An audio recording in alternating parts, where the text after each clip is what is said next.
Hey guys, got a little pet peeve and a book review, which I'm Seamus, that I wanted to talk about real quick. Watching the news, and I don't watch a lot of news, I try to avoid it because it just irritates me, but you would almost forget, what's he looking at? Squirrel? Sorry. You'd almost forget that there's actually a war still going on. In Afghanistan, there's just no real news on it. There's no reporting. You can read about it in the newspaper, but you got to look for it. Well, that being said, I just got done with a book by an author that I've read a couple of his, well, I've read like 3 of his books that I'm going to recommend. Anybody who likes military history, military strategy, anything that have to do with current military operations, I recommend this guy. I don't know if you can read it. It's by Bing West. He's written a bunch of books. This particular book's called The Wrong War, and what he's done is he embeds with troops on the ground. He did it in Iraq. He's done it here a bunch of times. The nice thing is he gets out with the grunts on the ground, but he's also with the commanding generals. A little background on him. Bing West he's a Vietnam vet. He was the Assistant Secretary of Defense under Reagan. He's been an advisor to the government on many operations. He's been on the ground. I mean, he was with, let me just read this because I keep forgetting. He was part of the Force Recon that would go behind lines in North Vietnam. It's one of the guys that when he writes about the Marine Corps, and he loves the Marine Corps, when he writes about the Marine Corps, he knows what the hell he's talking about. He's not some analyst. Not to say that analysts don't know what they're doing, but this guy, he's got knowledge. But this book really bugged the hell out of me. It's not a hard book to read, but it shows what a lack of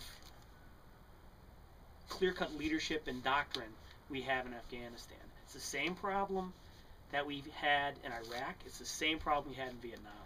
Politicians trying to fight wars when they can barely do their own jobs. Let the generals, let the colonels on down fight the wars. Say, here, go do this. These people are bad. Get rid of them. Basically, that's what he's saying in here. He's also saying in here, and this is just my summation of it, he's basically saying you can't have a nation building, a group of war fighters have to be war fighters. They can't be war fighters and nation builders. It just doesn't work, especially in Afghanistan, where no one has been able to do anything in Afghanistan for thousands of years. Just fact. Alexander the Great couldn't do it. The British couldn't do it. The Russians couldn't do it. And we can't do it.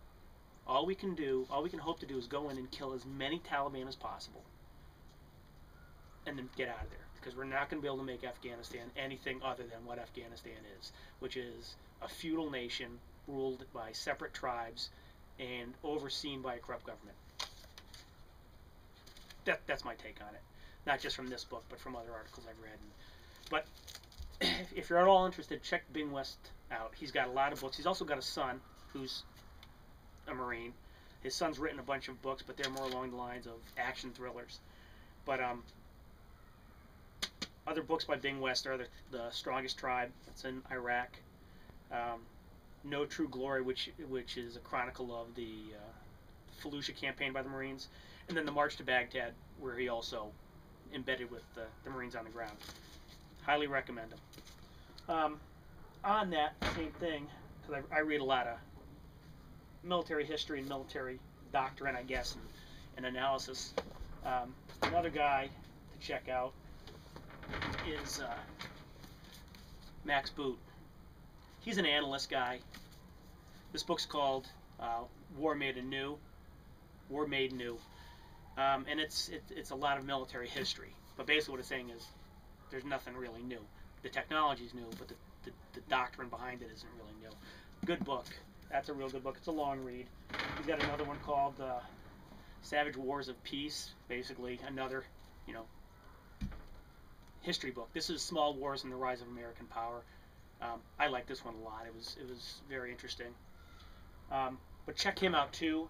And then Robert Kaplin. I got this book. I've read by him. It's Warrior Politics. I got this when I was working at NASDAQ.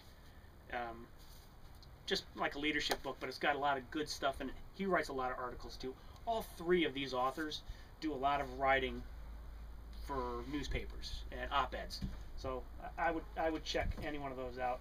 But having just gotten done reading this and getting a little riled up, I figured I'd put something out, non-KLR related, non-EDC, non-anything.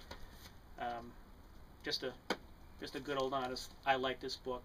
It's the kind of book I enjoy reading. It can really piss you off. And then once you read a book like this, like I have, and this may just be me because I have some idiosyncrasies, I had to find out more. I read a bunch of online articles, and not just, you know, hack stuff, but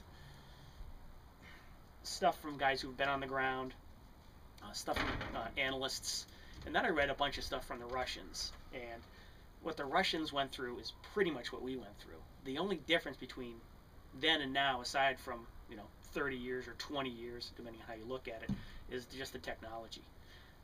The Taliban, the Mujahideen are doing exactly the same thing with us as they did with the Russians. And unfortunately, the powers that be don't get it. I don't know. I just get pissed off with it, especially because we're not seeing anything of it in the news. So that's it. That's my books review. It's well worth the read. The Wrong War by Bing West. His son Owen writes some good action thrillers. So that's it. Just wanted to get another video up. I'm trying to make some more videos as I go, and I appreciate everybody's response on my giveaway video. Keep them coming in, because Friday of next week we're going to do the drawing, and I'll film it and put it up. So thanks for listening, guys.